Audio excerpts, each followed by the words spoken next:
I had originally wanted to do Navy ROTC actually, and I had applied to the Naval Academy as well, pretty late in my senior year. Both of those just completely fell flat. And so I kind of had to sit down, which a lot of 18-year-olds don't have to do, and like reevaluate my entire life plan. And around that same time, I started applying, got accepted to UTC that summer.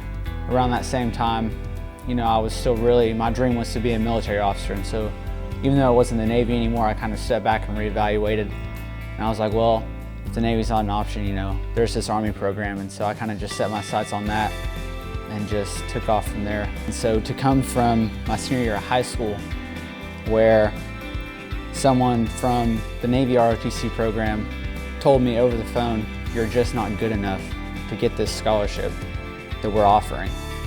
And to have to process that as a senior in high school, I mean, it was just a slap in the face. And then to go from that to my senior year in college and being told, hey, you're, you know, competitively one of the best cadets in the country, it was kind of like, okay, well, that really came full circle. People don't realize that the Army places such a huge emphasis on your character, you know, and the more you go and experience, you know, different training events and just leadership positions through ROTC, the more you realize how important that character and leadership, they're so intertwined. And so to have that as, you know, an 18 to 22-year-old person, and to be able to have that guide you as you're growing, and to also to be challenged too, because I think a lot of people just aren't challenged in college, is just a huge developmental piece. And so that's really been my experience with ROTC.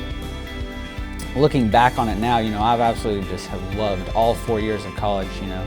And then especially my senior year, I've really approached it with the attitude, you know, that this is, you know, I'm gonna really miss UTC, just everything about it. I just think that it's been so great, and I've just enjoyed every second of it, so.